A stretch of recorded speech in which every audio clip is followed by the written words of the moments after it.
So they kind of gave us a list of interview questions to ask. Mm-hmm. I picked out some of them. I didn't pick out all of them because some of them were a little weird.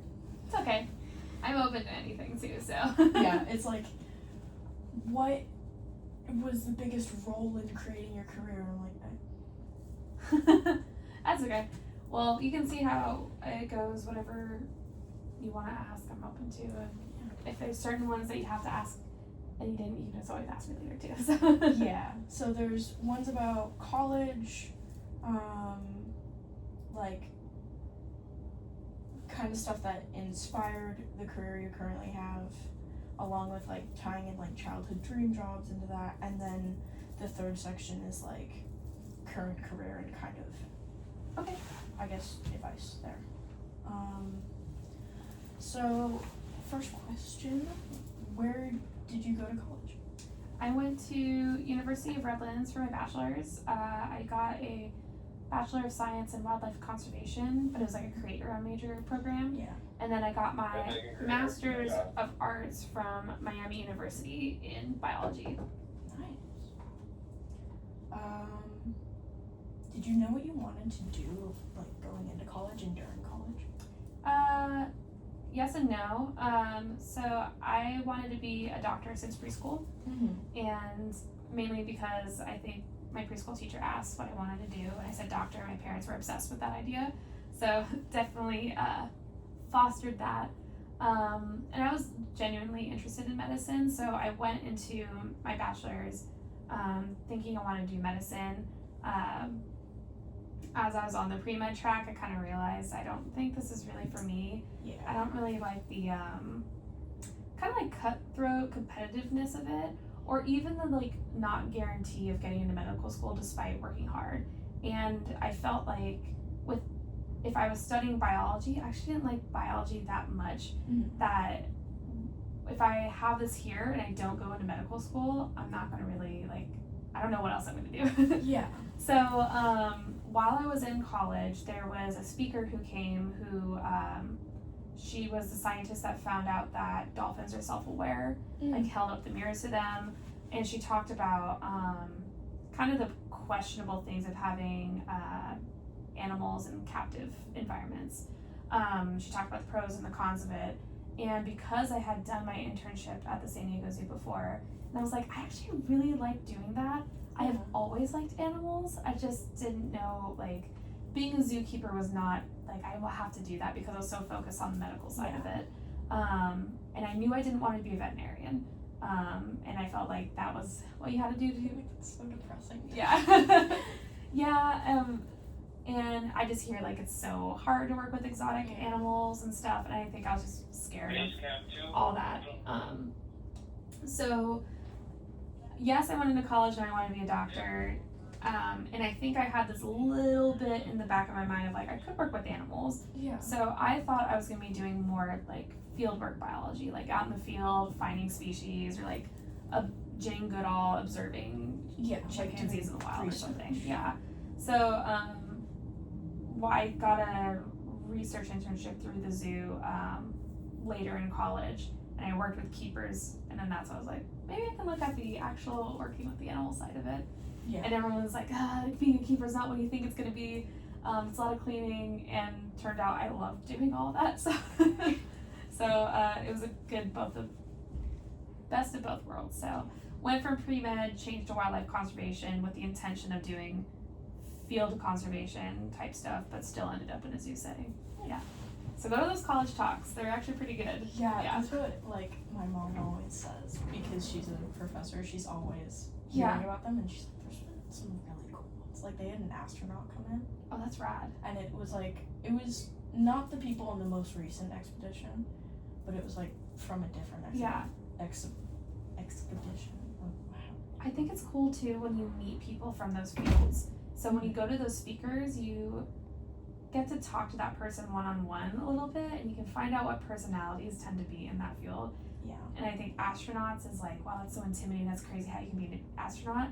Turns out they're the biggest nerds ever. It's super fun. But yeah. There's been so many cool things that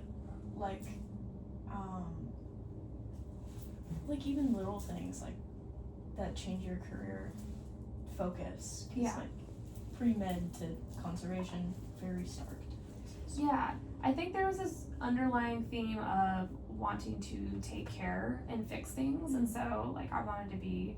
Oh, that was another thing is learning about insurance and like what it's like to work for a hospital. You think that doctors own the place, and that's not it at all. And I just could not be in that case. Like if someone couldn't afford care, am I to say no? Yeah, refusing feels like so cruel. Yeah, so I just couldn't see myself doing that. Versus animals, like they don't have a voice, so you kind of have to be the advocate for them. Mhm. And yes, there's situations where they say no, but from like, I don't know, higher whatever levels, like listing an animal as an endangered species, but you can at least keep fighting for them. It does seem like the medical field is a little more dark than that, so. Yeah, a little more Yeah. kind of cut and dry. I care too much about things, so I went for the Yeah. one where I felt like I could get stuff done.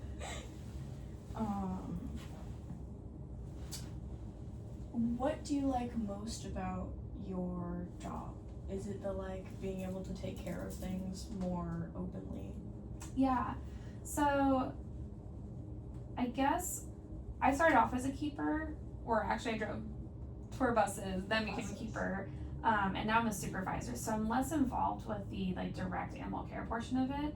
So in terms of working at the San Diego Zoo with the entomology department, I do think that caring for insects is so unique.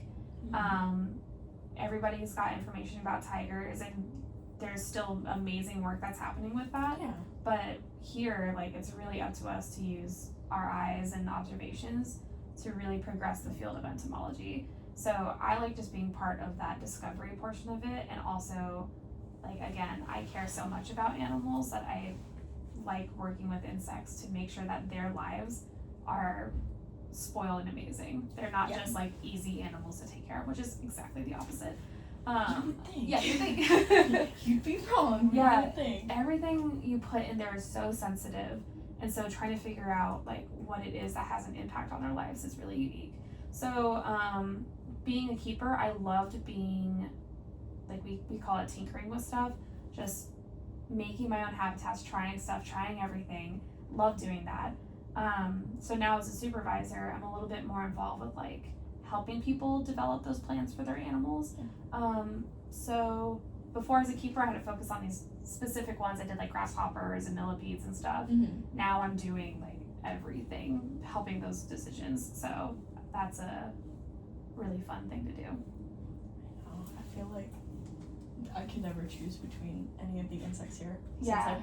Since I shadowed Ian, who works with like the lovers and katydids, and then I shadowed Michael, who works with like the water bugs. Yeah, and all the ants and stuff. Yeah, and the ants and the roaches. Like, yeah, I feel like seeing everyone's strings has been really interesting.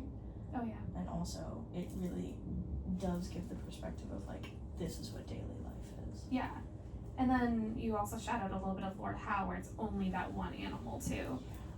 Ian's string used to be my string, but that string used to have honeypot ants at Spineless Marbles as well, and I was severely underqualified to be working with those honeypot ants. But so fragile. Yeah, but I'm from just like experimenting a lot with them. I'm like one of the only people in the department that knew how to move around honeypot ants.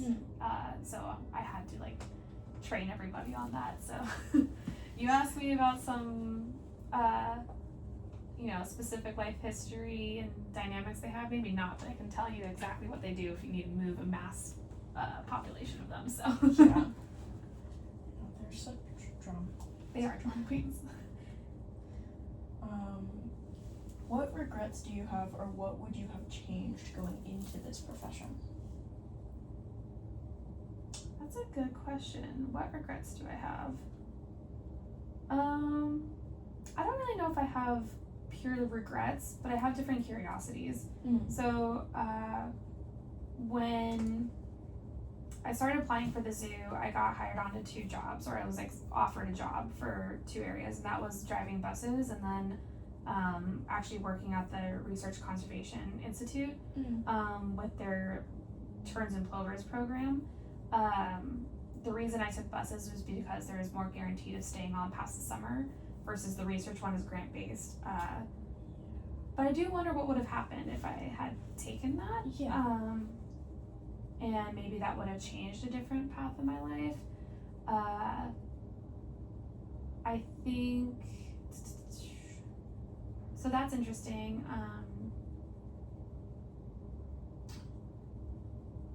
I don't regret this, but this was something I had in mind for myself was, like, I'm from San Diego. I've only worked at the San Diego Zoo. I've not worked at any other zoo. And I kind of wish that I had experiences at other zoos to then bring here. Like Susie with yeah. the San Fran. Yeah, so it would have been really cool to, work in a different area, and especially in the role that I'm in now, I can bring my experience from like a different department from the zoo and lots of different departments, but not like a whole other institution. So again, no regrets. This is where I want to end up, but I do think that branching out a little bit more probably would have been more beneficial for me. That makes sense. Get like as much information as you can from every source you can. I'm really curious, like if I had worked at Houston Zoo, which is out there going crazy with their beetle rearing, and they have half the size of our team and produce like 3 times as many beetles. So it is like I'm curious what it would have been like on a different team, doing a very similar thing. I mean, I've worked at reptiles here, so I can compare again with a completely different team with different taxa, but like what is entomology like at other zoos? So that I don't really know. I like wonder what it's like at the Cincinnati Zoo as well. Yeah, because I've seen that like we either gave or loaned some. It wasn't.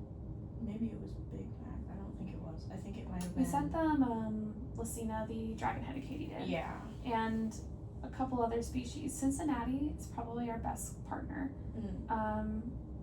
Cincinnati just has a lot of really good stuff going on. They have a great insect department, and the former lead of this department actually went to Cincinnati Zoo. So we can message her all the time. But even the curator, here, and then also curator up at Cincinnati get along really well. So there's just a lot of kind of like perfect matches. Yeah, I know our little Ohio partners. But it's different. Like you can talk about things conceptually with what you do, but your day to day is different. Yeah. Like I want to know exactly like how are they taking their breaks over there? Like what are they like? How are they cutting their brows? How are they cutting their brows? Are they spending more time working on the exhibits? Do they spend more time working on back of house? So you can tell me how to make beetle substrate, but I want to know what your day looks like, kind of thing, which matters more than it sounds. Yeah, I've definitely noticed that. Like even little things. I was either talking with Susie or Ian, but it was like about brows and how we have our whole brows garden and how that's amazing. Yeah. And how it's a privilege that not many places get. Because Susie was like, "Yeah, I would have to cut brows from public parks." I'm like, yeah. Oh my God. Yeah, San Francisco, you would have to leave campus to go do it. Yeah. And do it on your own. I mean, we have a brows team that does do that, but they do it for us, so we're already lucky in that way. they go out and they do that work for us, so we can kind of focus more on our animals. Yeah, so we're spoiled here. Yeah, but in like a really good way. In a good way, yeah. Not in a like spoiled bad way. Yeah, no, it's part of how we get so much stuff done. So I think there's been a lot of really great work and great effort and just like care and inquiry with what we want to do. So we've been able, to have great successes, which leads to more positions that support the whole mission. So yeah, that's why we're famous. Yes. I know, yeah, we are famous. We're famous. San Diego Zoo. It's been so funny, like walking around the zoo as well, and just like kind of being able to tell like where everyone's from. Because you can tell when they're San Diego natives versus when they're like tourists. Yeah. From even like in America, but also outside. Anywhere wearing a panda headband is probably a tourist. I see that all the time. Like, Oh, cool. And I grew up with the pandas. That's why I don't wear them. Yeah, I mean, I grew up coming here and seeing the pandas, so it's like very normal for me, but it's not for other places. Yeah. So it's very cool. There's no panda slander here. We like panda No, slander. we love pandas. We were just used to them. Yeah. I don't know if I mentioned, but my husband's family is in China, and so when we went to go visit, they're like, we have to take you to go see the zoo. And I was like, I don't need to go see the zoo. They're like, oh, we know you like animals. All right, let's find out. Okay. They're like, let's go wait and see the pandas. Like, it's our, like, nation's treasure, and it's such an important animal to see. And I was like, yes, let's go see the pandas. And I was like, I'm not saying anything. Not saying anything. Can't keep my mouth shut for this one. And it's funny because I eventually told them, like, oh yeah, we have San Diego Zoo's pandas. They're like, what's that? And so we talk about it being so world famous, but there's also there's like little things that people don't know. yeah, it's kind of humbling actually. Where I'm like, Yeah. all right, cool. Like, you know, especially for China too, like they have other zoos that they've been working with to make it successful. Like, it's not just us that have been, you know, making it happen, but are just part of the equation that makes it happen. But we're pretty famous about it still. So Yeah, we're still pretty famous. We're still pretty famous. Yes. Is there any other questions? If I was to pursue a career in your profession, what advice would you give me? Yes. You already had a great start. I think just getting an internship and experience on your belt is like number one. Yeah. And you can really like impress people with a resume with the things that you have here. Yeah. Zookeeping and working in entomology is a lot about personality and a lot of animal care. Yeah. There's a lot of things that even if you worked with other animals, we're still going to teach you how to do it anyway. Yeah. But we can't teach you how to care and be detail oriented and you know, have strong communication and things like that. So just maintaining good interpersonal relationships, networking is really good. Humble but also confident is good. So like you coming in and saying like, hey, you know, I found this, and talking about like dried fruit and making recommendations is awesome. But it's never, you're not coming in and being like, why aren't you doing this for you? Yeah, we need to exactly. do this now. Why didn't you think of this? Yeah. Or like, I think you need to start doing this thing. Like just laying it out as like, Just laying it out as a possibility. and that was advice I was given as a keeper. They're like, you're really good at noticing things, but you're not trying to control the situation yet, which I always think you should put yourself out there and help as much as you can. But again, there's some sensitive personalities that, I mean, people have like decades of experience, but I think there's also decades of experience that have not been challenged yet. Yeah. So thinking outside the box is really important, but also just coming back to the core of it. Like think about where these animals are from, and how to make their lives just like it was before. So anyway, there's prior experience is really important here. Education is also important, but again, no one's going to be checking if you got an A+ in your animal behavior class. Yeah. So no one take those classes, put them on your resume, but like make sure that you're going for, Don't stress yourself out. Yeah. About it. getting your A, B, or C does not matter. It's your like retention and what you learn from that class and what you take away. So if you have to sacrifice, you know, certain assignments on time to make sure that you're getting the correct experience from it, then I think that's what matters.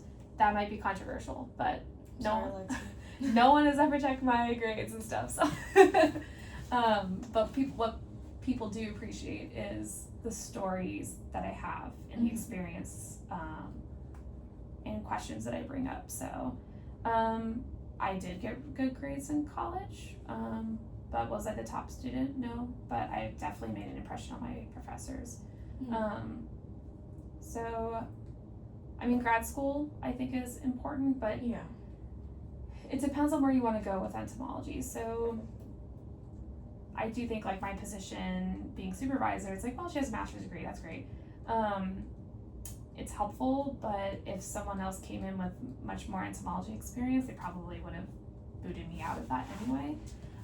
So you can look at getting a master's, but I think getting a bachelor's and then working, if you can, like volunteering. Mm-hmm. So like you're in college, you're already focused on your schooling.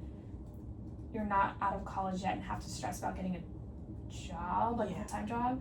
So in college is the time to like look at a museum and start volunteering with their animals. Yeah. Volunteer at the labs in your college as well, because most of them are gonna have some sort of like biology, zoology department. So like UC Davis or whatnot, Mm-hmm. like go see how you can go take care of the animals that are part of those labs. Yeah. There's we had a zoology class that had a bunch of insects in it, so I like took care of those when I was in college, and I smacked that on my resume, so it works. So I think experience really matters.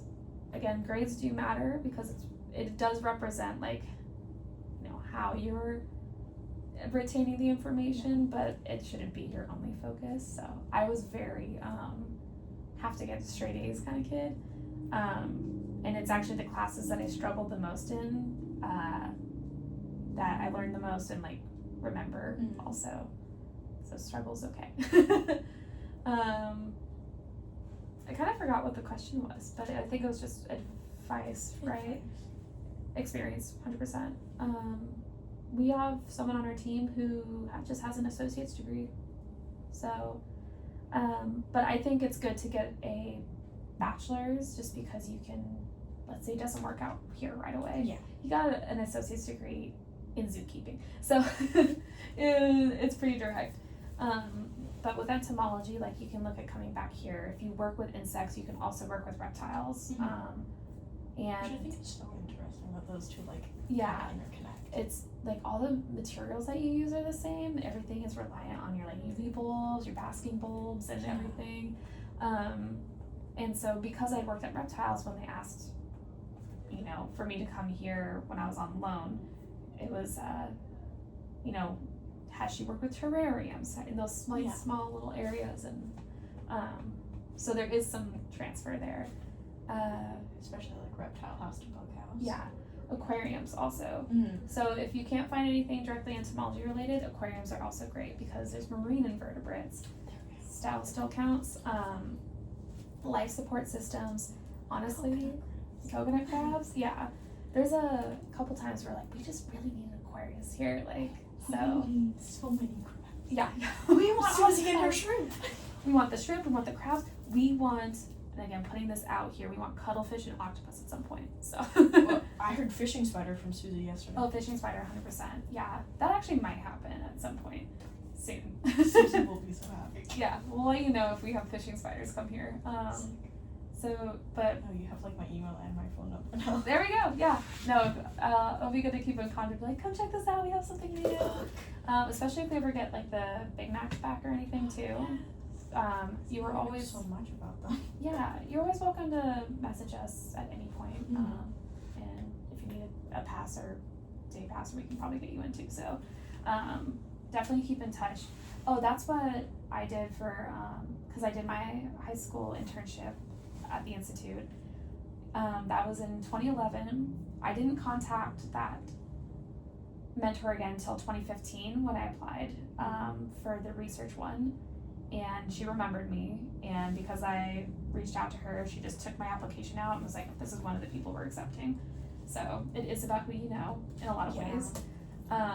Especially in something as like niche as entomology. Yeah, so it's effective, but it's good to stay in touch. But don't worry, it's not like I'm gonna forget you or anything. So even if it's like 6 years down the line, it's gonna be fine. I might not have the pink hair anymore. It'll make me stand out less. I was gonna say like maybe though you could have, maybe you will keep it, and maybe your dress code will change. I know. I saw someone with like a blue streak in their hair yesterday working in reptiles. I'm like, yeah, chance.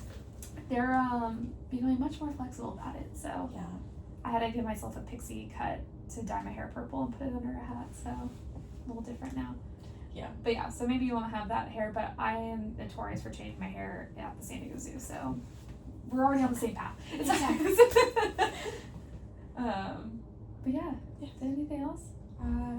Those were all my main questions. Okay. The rest were like just if we have time. But I think we're good. Okay, cool. Yay! Kill me, Lexi. I'm a good kid, I promise.